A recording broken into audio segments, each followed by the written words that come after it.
Here we are. Here we are. Hey, happy Friday, everybody. I am so happy to be back on a live. It is good to see you guys here. And it's been way too long since I've done a YouTube live. So I'm going to be hanging out here for the next, maybe half hour to an hour, just depending on if we get some conversation going. And I want to give you updates on what's going on. A lot of crazy, awesome, cool things are going on. And then in addition to that, if you have questions, if there's anything you want to talk about, we can do that as well. I actually, not too long ago, I had a comment from somebody saying, hey, why haven't you been doing YouTube lives? Why, do some more YouTube lives. And the thing is, it's true. It's true. I've not done a YouTube live in a real sense for a while. It used to be every week, every Friday I'd get on a YouTube live and we'd chat it out. So today we're going to be talking about cold exposure. We're going to be talking about the language of breath work, et cetera, et cetera. Those were times, Papa Geek, and they will return again. Actually, Skal, and this is just water, but maybe, I don't know, it's Friday. Maybe it'll turn into something else. I've got an event I've got to do tonight. So I'll probably have to just stick with water, but we'll see. I've decided though, I'm thinking about doing Sober October. So far, it's the 7th of October and I've done Sober October. I'm usually not the kind of guy to do like certain like months or these challenges. I think my hat's off to people that do those things, but I just typically don't do them just because I don't know. I've always felt like if I have to like force it, then it's generally not good for me, but I don't know. What do you guys think? So I want to thank everybody for being here. I don't know if you noticed, we've got a sponsor for the channel. He just came from Spain, 10 days. So you did not have a sober Spain experience, eh? I will say that for me, whenever I do events, so I do events a lot. And after an event, after I've really, we've had a great event, it's people go home and I'm done. I do like to have a nice beer, something that, just a little celebration, But anyway, so we're going to talk a little bit about cold exposure today. We're going to talk about the language of breath, and we're going to be talking about just basically anything else that anybody else wants to talk about. And it's been a while since I've been on, and a lot of things have been going on. Actually, if you may have noticed, I picked up a sponsor. So this channel actually has a sponsor now. So what's really cool is that they reached out to me and I was already using their product. So Magic Mind is our sponsor. I don't have a little Magic Mind to show to for the Magic Mind. I don't have that right now, but I have been using Magic Mind for a long time. And the cool thing is they reached out to me. They're like, hey, we like your stuff. How about we sponsor your channel? And I was like, hey, that's really cool. Just give me a bunch of Magic Mind. And so I've been working on my book, my most recent book. Actually, this is where these pictures have been coming from, and I hope you like them. I've been kind of adjusting the studio a little bit. I've actually got a really nice portrait for Language of Breath that I had commissioned, but it fell off of the wall. It just fell off. So I'm gonna have to do something about that. Anyway, guys, so the cold training season is upon us, and it's October in the Midwest. And what that means is that the temperatures are getting a little cooler. Right now, it's below what we might consider to be room temperature in most places outside. I see a lot of people walking around with jackets. This is the wrong time for walking around with a jacket. Okay, this is the perfect time to get really easy cold adaptation. And all you have to do is walk outside. I don't know how it is where you live, but here in Indiana, we're in the Midwest, we've got temperatures like, so for my Celsius people, okay, 72 degrees Fahrenheit. I'm going to educate you. I know for the longest time, see, what I realize is for the longest time, I've been trying to educate myself. And realized that that's just not going to happen. So now I'm just going to have to educate the entire world how Fahrenheit works. So room temperature in Fahrenheit is 72 degrees. And I don't know what boiling is in Fahrenheit, like 300 probably. And then freezing is 32 degrees. So as you go below 72, people are like, ooh, it's getting chilly. And so you'll see these people out and it's in the 60s, which is, let's see, that's in the low, I don't know, I think maybe in the teens for Celsius. But basically, this is the worst thing you can do. Okay. The worst thing you can do during this time of year. And I think a lot of people start to have allergies during this time of year. So they feel like, oh, I'm going to catch a cold if I don't bundle up. I better be really careful because this is the time. And they start feeling the allergies, getting the sinus issues. And so they get kind of paranoid. Now, we know for a fact that being cold does not make you catch a cold. Like, there's no correlation between cold temperatures and catching a cold. You can catch a cold in the summertime when it's hot outside, just like you can catch a cold in the wintertime. Now, yes, it is true that if you stay in the cold long enough, you can, your immune system can take a hit and you can overstress yourself and you can make it so that you're more susceptible to catching like a cold or a virus or something like that. But ultimately, the fact that you're cold doesn't make you sick.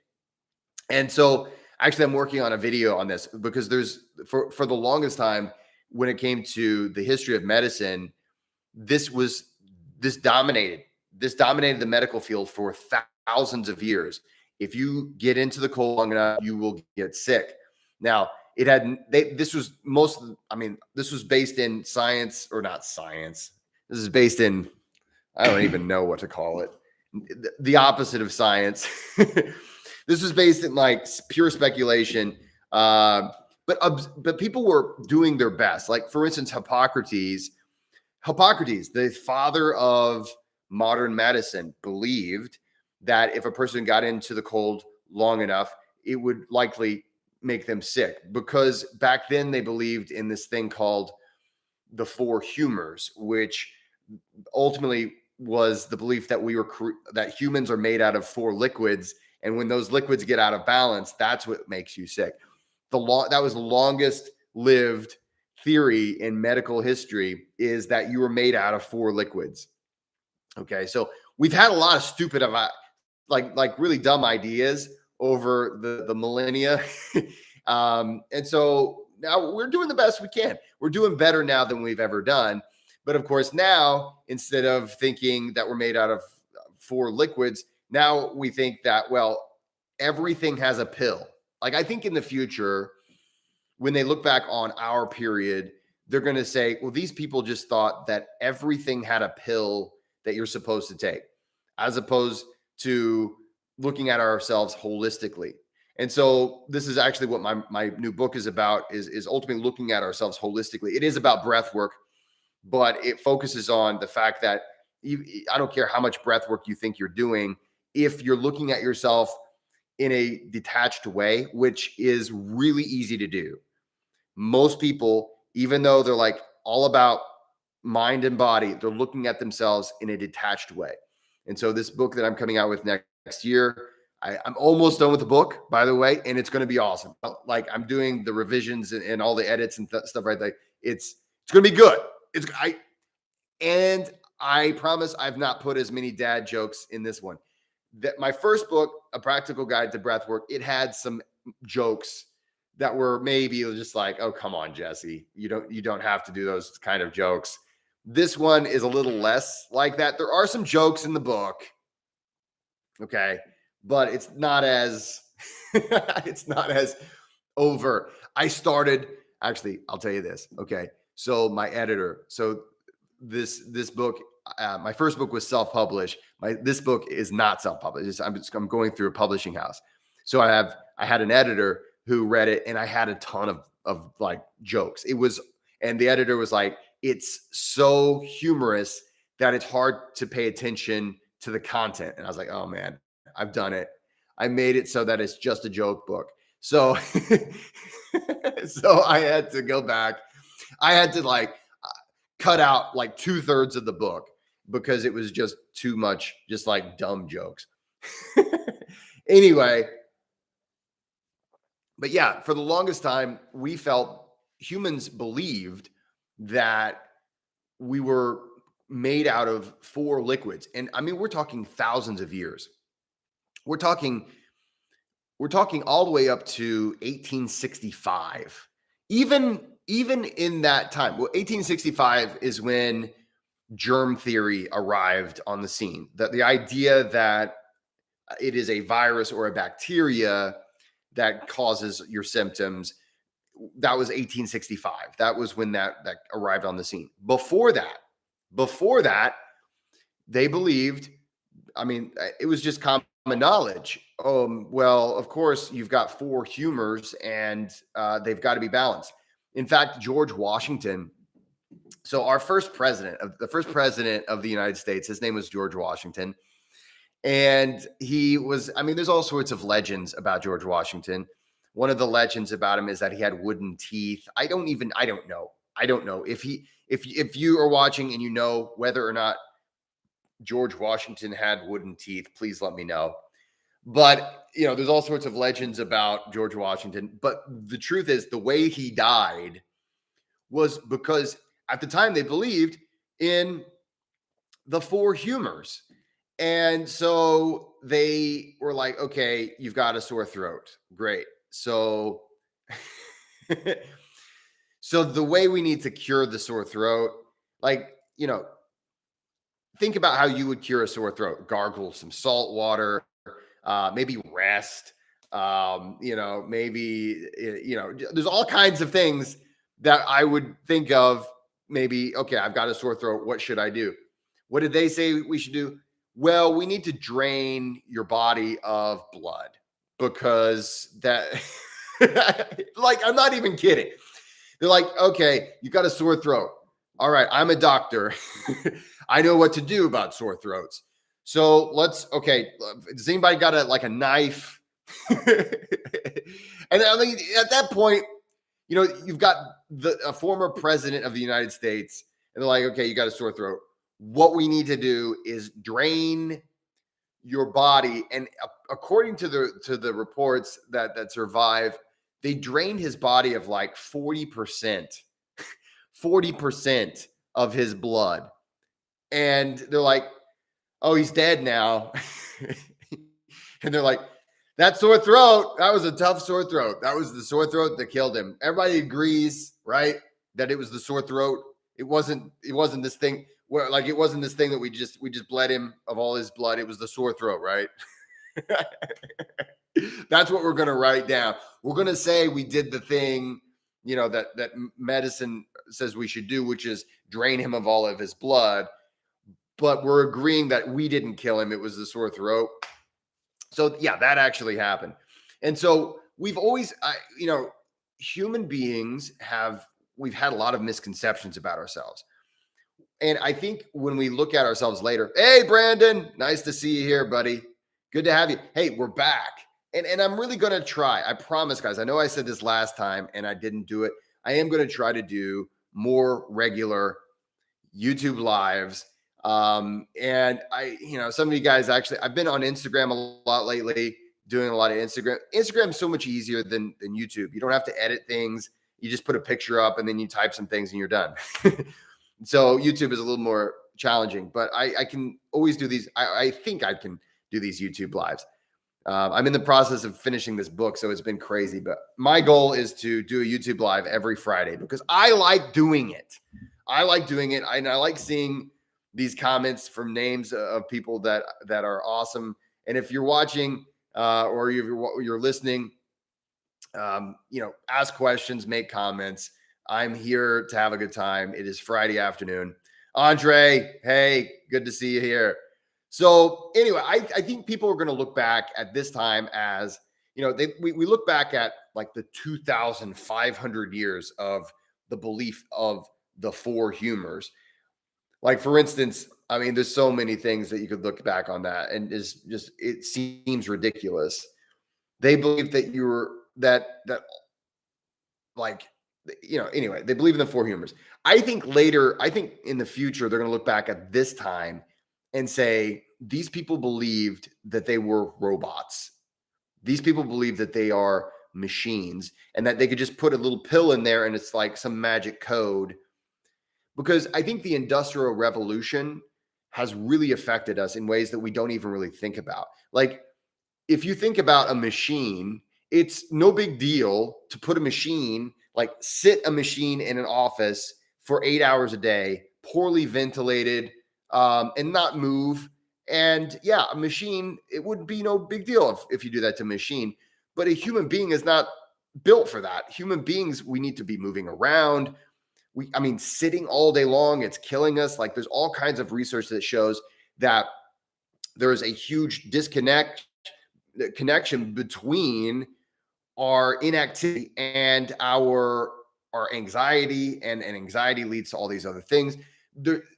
I think it was a statistic that I believe it was like 70% of all doctors visits in the West, so that would be Europe and the United States, have an anxiety related element to them. So that means that, okay, yeah, you might be going in for maybe it's a sore throat, or maybe it's, I don't know, you have a sore this or that. Maybe you've got some kind of an illness, high blood pressure, insomnia or whatever.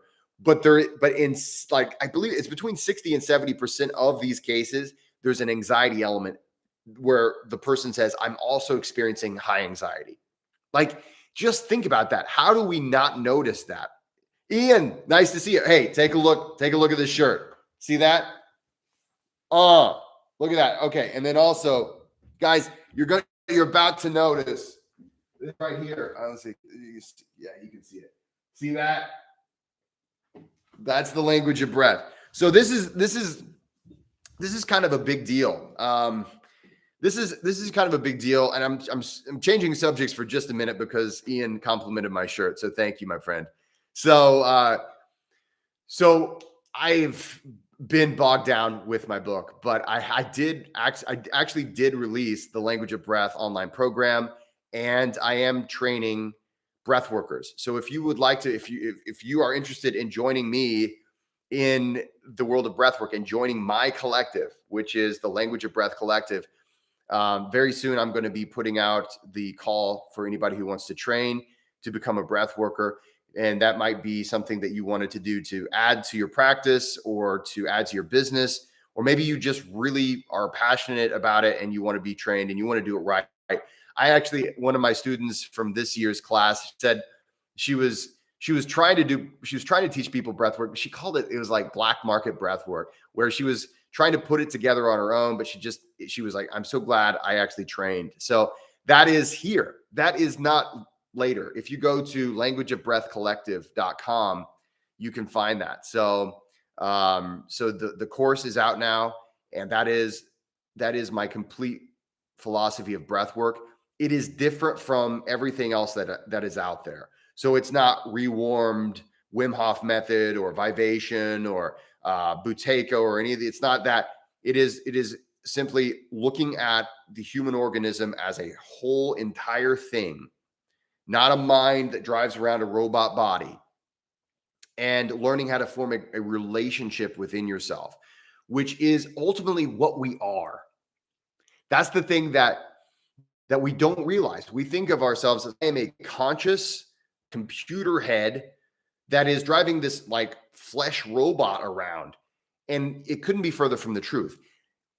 I don't know why we've decided that there's some kind of imaginary line here. Like there's a border where it's like, okay, this is my body and this is where I keep my mind. And there is no part in you. Think about this.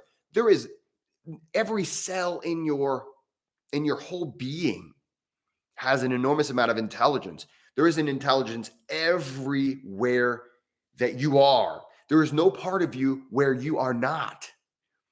And so that is the goal of the Language of Breath. And that is the goal of breath work when it comes to, as far as I'm concerned. And so this is my philosophy of breath work. You can go to languageofbreath.com, or languageofbreathcollective.com. And you can learn my philosophy of breath work. It is not just a bunch of techniques. So Ian, you know what I'm talking about. Yeah, you did the listening exercise today, or you're going to, right on. So yeah, when it comes to this course, there are techniques that I invented and that are super profound. There are techniques that, hey, they're just basic breathwork techniques, but ultimately it's learning how to hear the voice of your unconscious self and how to speak to your unconscious self to form a better connection so that you're not working against yourself. Because most of us, and this goes back to what I was actually talking about before, our concepts about ourselves are so mistaken. They're built in paradigms that we don't even question, that we just were like, well, I'm sort of a machine. And we don't really put that thought, we don't actually think it in those ways, but well, actually we kind of do, don't we? Like how often do you see a documentary about the brain where they're comparing it to a computer? Or how often do you see a documentary about your physical capacity, athletes or whatever, and it's about machine? You are a whatever machine. And this, I think it really sells us short. And it's something we get from the Industrial Revolution. We started seeing people as machines.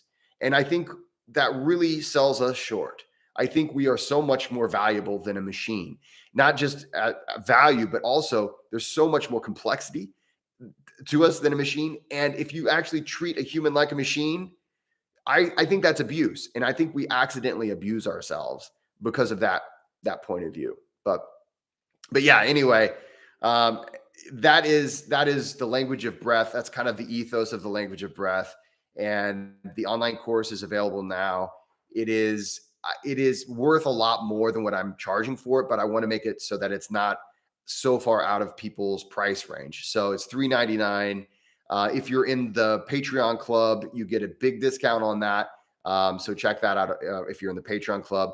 But also, if you bought my book, if you have a practical guide to breath work, there's a code in the back of that book, and that gets you $25 off, which is the price of the book. So if you're like, hey, I don't have Jesse's book and I don't have the online course, go buy the book. And then use the coupon code. And it's like getting the book for free.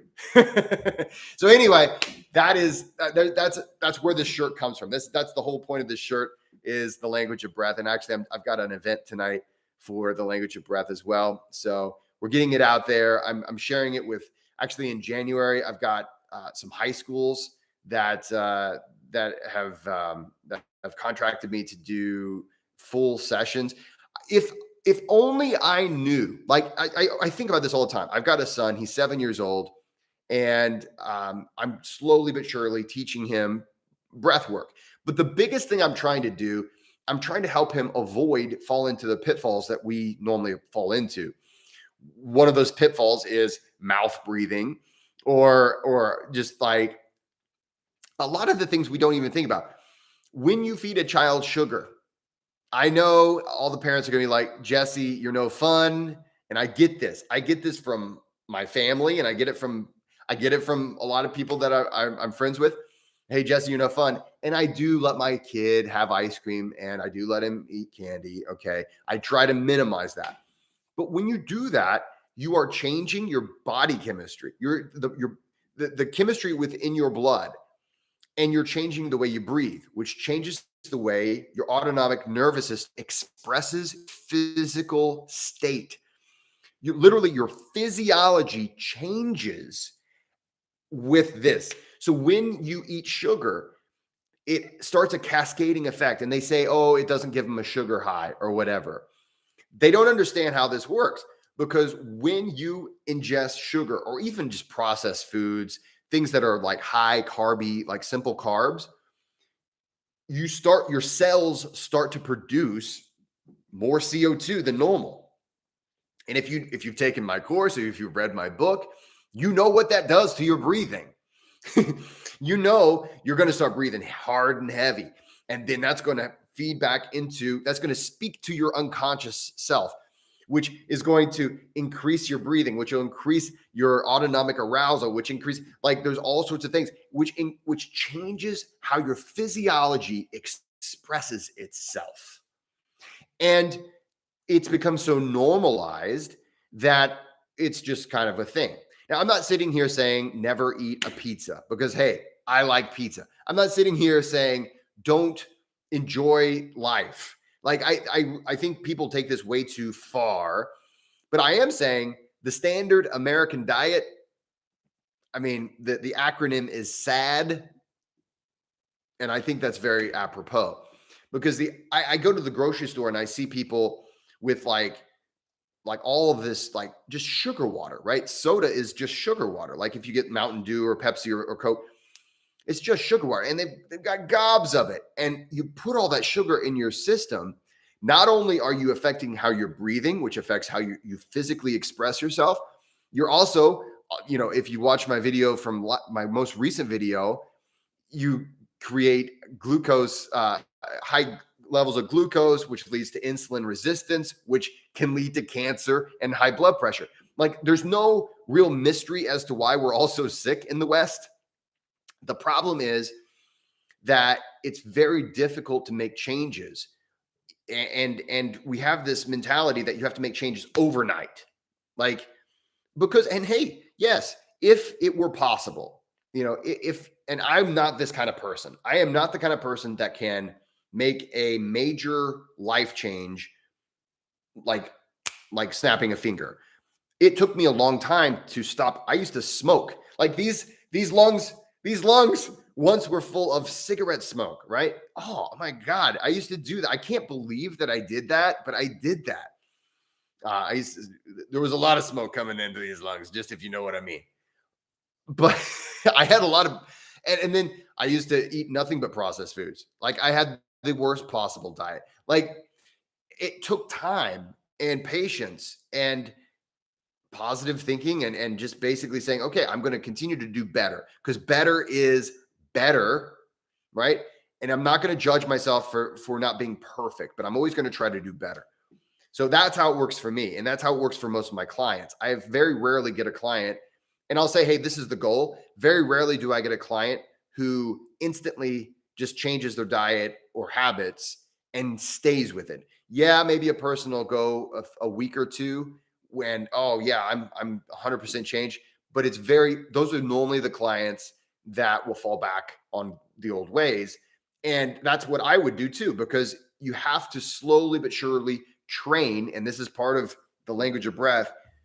You have to understand there's a part of you that most of you is unconscious. Most of you, like the part of you that we consider us, right? The thinking, problem solving, the part of us that is our conscious thinking mind only constitutes a very small percentage of who you are. Your habits, your personality, your sense of humor, a lot of these things, they're you, but they're in an unconscious part of you. So it's not directly accessible. And you kind of have to train that part of yourself. And you have to form a positive relationship with that part of yourself. That's what the Language of Breath program is all about. That's like the essence of the Language of Breath, is learning how to form a better relationship with yourself. So, all right, let's see here. I had a few comments. This is probably 20 minutes ago, and I've just been going on and on. But let's see. Hoismo, you're so right. I can feel how much office work is unhealthy. I mean, really, seriously, we have a species that we aren't. That's the thing, and I think we're groomed for this, and don't even realize it. And then maybe that's not the right word, but we put kids in classrooms. We say sit at a desk for how many ever hours, and then we give them a little bit of recess just to tire them out so that they'll sit for longer, right? I mean, it's like, and then what are the programs that always get cut? What are the programs that always get cut in schools? It's like dance, art, music, all the things that make life worth living. Right? And a lot of it are the things that require physical movement, and require a certain degree of emotional development and expression. Things that encourage a person to be more emotionally enhanced. One of the things that I think about is we've cut a lot of these things that help a person really connect with what it is to be a human in education.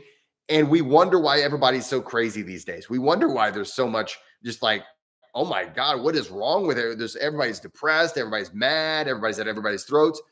Well, yeah, what do you think? I mean, we've said the only things to think about are math, science, engineering, and technology. And we've ignored the fact that we're humans. And I think being a human is a fantastic thing. And we don't have to aspire to be like a robot. So much of I remember as a kid, like, and you'll see it. We aspire to be anything but human. It's this weird thing. There's, like we want to be like the Terminator, or there'll be a movie where the robot is really the hero, and the robot's great because the robot doesn't have to have any emotions, and man, that would be great. But then it's interesting how why I don't understand, like, and I was part of it. I mean, this is part of the culture I grew up in, is this whole disconnection of us who we are. And it's like we somehow want to aspire to be a machine, which is something that we created ourselves. Why would we want to do that? I don't know. Anyway, let's see what else we have to say. I'm going off. But hey, it's Friday. Let's see. And Brandon, you do need one of these. The thing is, what I realized, guys, is that there's no money to be made in the t-shirt business. Like, I've lost money making these t-shirts, but I am really happy to see them on social media. I'm really happy to see people wear them. I'm going to an event tonight. I've got a few to sell, so I might make a few dollars off of selling those. But I realize why you don't make much money on these t-shirts. Are so expensive to print. Let's see here. DJ DC. It is gold, by the way. Ian, thank you, brother. DJ DC. Hey, Jesse, love your work. Do you have any tips for me in breath work? I'm fully blind and like breaking barriers that sometimes present themselves. Thank you for your work. Well, okay. So if I would recommend, here's the thing. To give you tips, I would need to see you breathe and all these other things. So, but ultimately, I would say the best thing you can do for your breath is to understand that it's intimately connected. It is a pathway of communication between the conscious part of you and the unconscious part of you, the parts of you that are often disconnected. And so this is something that, right now, typically the average individual is taking in 10 million pieces of information through their eyes. Okay. And that has to get filtered. That has to get processed by your unconscious mind. Now, that for most of us, that's a lot to handle for your unconscious mind, because I mean, hey, that we generally can only accept about 11 million pieces of information per moment at any given time. If that's with your vision, right? So vision is where we receive the most information. Now, this is one of those things where they say if you lose one of the senses, the other senses get enhanced. And the theory is that your unconscious brain can focus more on those other senses because it's not being distracted by the one sense or the multiple senses that it doesn't have. I would say a great thing to think about, my friend, especially if you're blind, is think about, okay, I'm going to develop the sense of interoception. So the sense of interoception is the most underdeveloped sense out of pretty much all of them for modern humans. And that is the sense of internal awareness. So and you can do that. You don't have to be blind to do it. You just close your eyes. But being blind, you've got the capacity to really focus in on it on a level that the average person is just not going to do. And I would highly recommend working with that, and then examining how every breath makes you feel different. How does smiling make you feel different? And really become in tune. So that would be my best my best advice. Now that's advice for everybody, but especially for your question, that is a barrier that most people never even attempt to break. So if you like breaking barriers, that's what I would recommend. Andre, how do you let's see, how to do breath work to know yourself better, not just to escape yourself in your daily life. That is the language of breath, my friend. And this is one of those things where I appreciate that question. I'm not just trying to sell you the course, uh, but there is a reason why we have the course. There is a reason why. So let's see. How am I going to put this? I want to make sure to say this the best possible way. You have to understand that when you are doing breath work, you are speaking. So you are speaking a language that your unconscious self can hear. But when you learn a language, let's suppose you're learning Spanish. I don't know whatever language. Maybe you're learning, I don't know, German or Danish or whatever. It doesn't matter. You're learning a new language. It is absolutely useful, or I should say, it's absolutely useless to learn how to say something in a language if you don't know how to listen, how to interpret that language. So I can go, like, I know if I go to my in-laws all speak Spanish. I do not speak Spanish. I get better every time I'm visiting for long periods of time. And then when we come back to Indiana, I'm just not around a lot of Spanish speakers. And, I just don't speak Spanish yet. I think that is something that I'm going to make a point to do. And you're absolutely right, Ian. It is rule number one. Awareness is the foundation of all positive change. So what we want to do is we want to learn how to interpret what the unconscious self is saying. And if that boggles your mind, and so, yeah, I can do breath work all day, and that is like saying phrases in a language. But if I don't understand how to receive, if I don't understand how to interpret the language that my unconscious self will speak back, then it's useless. You're not really going to learn much about. I mean, you might feel a little bit better, and you might have what in the modern world we say, what are the benefits, right? We have to have a list of benefits just because we look at ourselves in this way. And hey, that's okay. It's okay to look at, hey, I want to know, why should I do this? I get that, but it's a relationship. It's not operating a machine. Okay, you are a relationship. You are not a machine. And I think so much of breath work, so much of the breath work world focuses in on, okay, hey, you want to feel this way, breathe this way, and then it'll go to your machine, and that's the code, and then haha. And it's and while yes, you can change the way you feel using your breathing, it's not as useful unless you understand how what the response means and how you can be in relationship with that. So that is why the online course is there. I'm going to type in the website. It is languageofbreathcollective.com. So let's see here.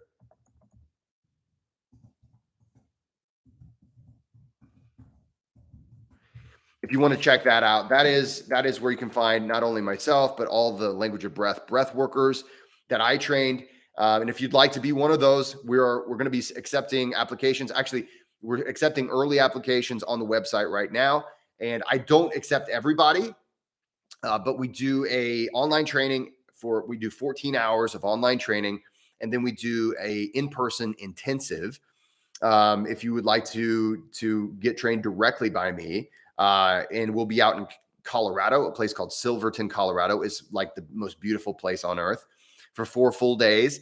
And that's where you will both learn and you will be tested in your skills about breath work. So, but the first step is to take the course. The online course is like the basics of this is all the things that we teach as Language of breath workers. And then, step 2, if you want, you can apply to become a part of the collective, and then I will train you.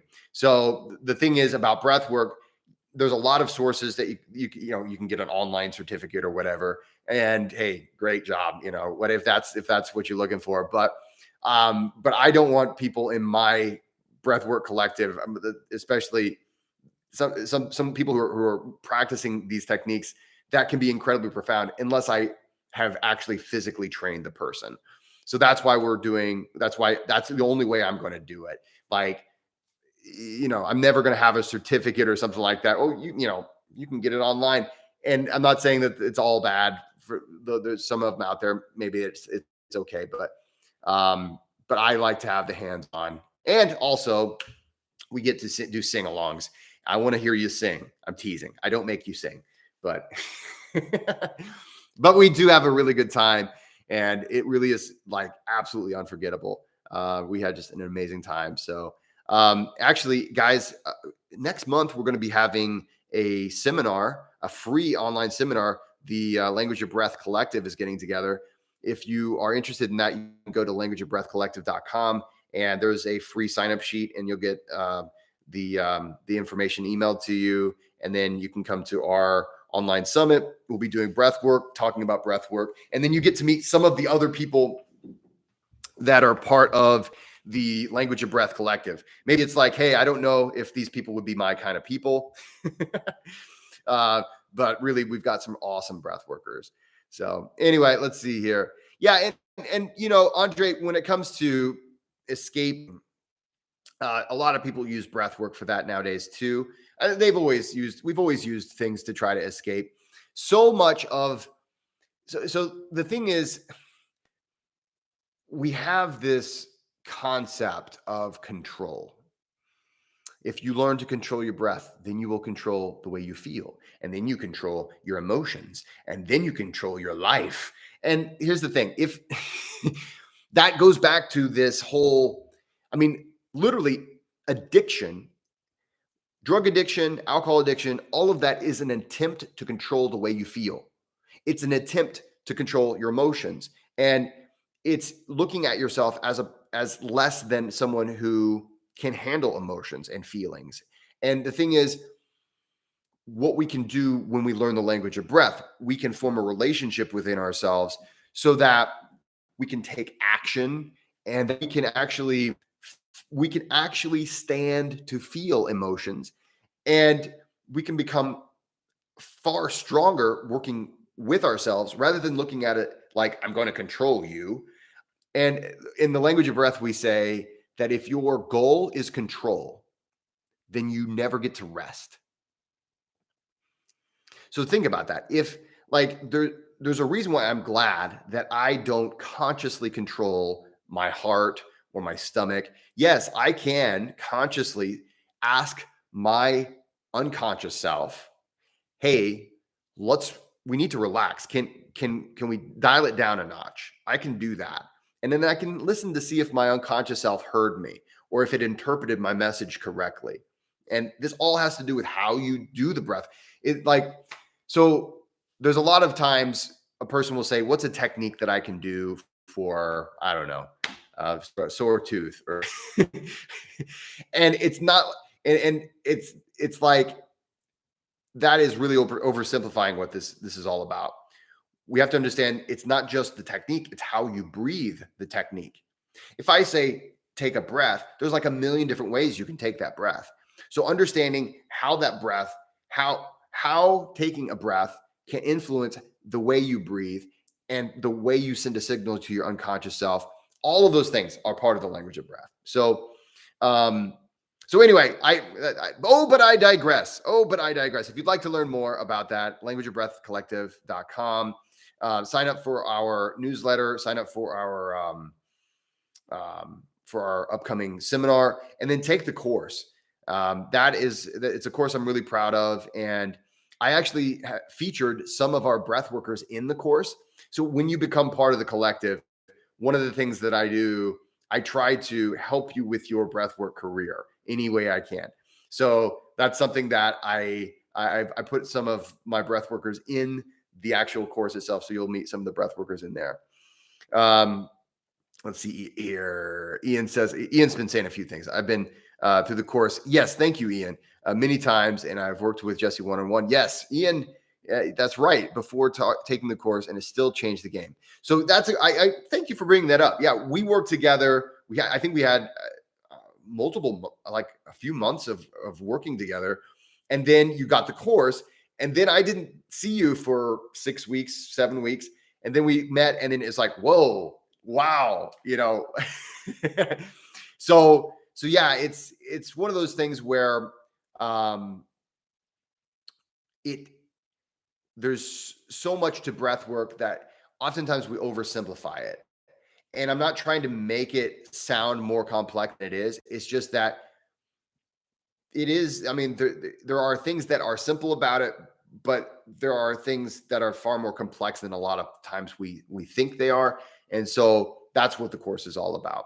So yeah. Rule number one: awareness is the foundation of all positive change. Let's see. It's like going to the gym. You can't bench 100 or 200 pounds on your first day.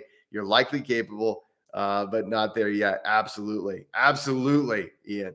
So Ian says box breathing, I believe, is always a great base that saved me when I ate the magic mushroom chocolate. When things got rough, box breathing grounded me. I tell you what, the thing about box breathing, it's like the most underrated technique. And what's funny is it's the only technique they teach the military. Like when I teach the military, they're like, yeah, we've heard of box breathing, but what are these other things? And so then I teach police, I teach first responders, and I go to these groups, and they're all familiar with box breathing, but they don't know anything else. Now, the thing is, I I chalk that up as a testament to how effective box breathing is. I do think they need to know other techniques, but box breathing, that that style right there, I mean, it's actually an ancient pranayama technique. People have used it in shamanic sessions. People really undervalue box breathing. I do it every time I drive. I just love driving with box breathing. It just really puts me in a good place. And Andre, you're welcome for the answer, my friend. Another question, he says, if you have time, what breathwork routine do you recommend for those in the Patreon club? So in the Patreon club, the Patreon club has or right around 100. We've been doing this for a while now. It's got a right around 100 pre-recorded sessions. And so that is a huge catalog to try to make your way through. You've got months and months, and then every month I add 2 more sessions, and then we always do a group session, at least one. Sometimes I'll mess up my calendar. And for those of you guys who've been with me long enough, I'll mess up my calendar, and then I'll be like, oh, I feel kind of bad. 107 I have now. Oh my God, Andre, thank you for counting. Oh my God. So yeah, we've been at it for a while. So here's something I would recommend, Andre. First and foremost, right now, if you're joining, or if you're part of the breathwork or the breath club, the Patreon club, I would do. There's some of the newer ones that I've got on there. There's one from, I think, last month or a month before, where it literally is just me. I've recorded myself circular breathing, and then there's the sound of rain. I think that's all it is. And I forget what the name of, I always titled the sessions, because for me, breath work is part science and part art. It's the combination of art and science. And it's what makes me like giddy every day about being a breath worker. It's everything I love about science and everything I love about art. But that one right there, I like that for a base. So with a breathwork routine, I like to think of it, rather than routine, I like it to think about having anchor points. An anchor, this is the reason why I like the language of this, okay? I'm a language guy. I'm a former English professor for over a decade. That's what got me I've always been into language. So an anchor is something, it's a temporary thing that you put down to hold yourself in place, but you can pull it up and you can move, right? I would say in the mornings, I start with some form of circular breathing. That's what I like to do. I always start with what we call the awareness exercise, and that's in the course. But if you're in the Patreon club, simply becoming, if you just, want to just simply try to become fully aware of yourself and say, what do I need? Now, I like circular breathing in the morning to kind of help me wake up and make me feel good and all that good stuff. I would say doing a circular breathing session in the morning, first thing, I like. That's good stuff for me. And really, any of those with the super ventilation, I would say you're going to love. And falling timbers is one of them that I have to say that one's one that I designed specifically to give you energy. So if you're like sluggish, you're like, oh my God, do falling timbers. Okay. That was within the past few months. And then um, before lunch, do one of the short ones to reset. I think I have like the 5 or the 15-minute. I think I have a 5-minute reset. And I would do something like that just to help you get in the place where you can digest your food. And then before you go to bed, we have the relaxing ones. So at least those would be what I would call anchor points within the day. I know that I want my system to, I like to call it a team. I am a team. I am a relationship. I'm not just a machine driver here. Okay. We got to get out of that mindset. It permeates our language. That's the thing. Mind and body, right? It's like, right. You are a complete organism, 37.2 billion cells, all working together to try to survive and thrive on this planet. So, but maintaining yourself, getting yourself kind of up and ready in the mornings is what I like to do in the morning. And then before each meal, I like to spend at least 5 or 10 minutes if I can to help to let my unconscious self know, hey, we got to calm down now so we can turn on the digestive organs. And then I usually like to do before bed, I like to do resonance breathing, just heart resonance breathing.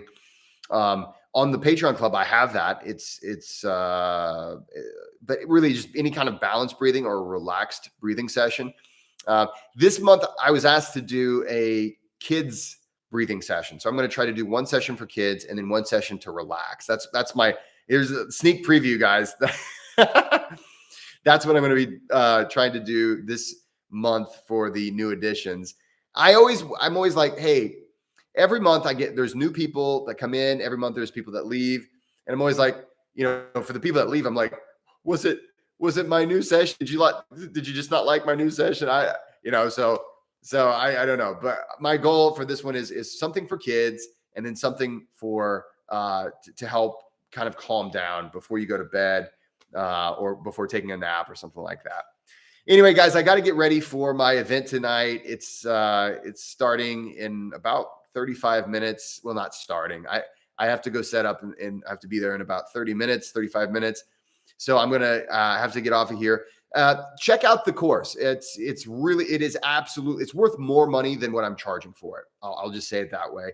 But I wanted to make sure that it's accessible. So check that out at languageofbreathcollective.com or jessecoomer.com. It's also available on my website there as well. Guys, thanks so much for being here. It is great to be back, and it was so good to see all these familiar names. The names of these people, I want to hug you right now. So have a great weekend, and I will see you next week. That is my goal, is every week to do another one of these. So I'll see you next week. Thanks so much. Bye-bye.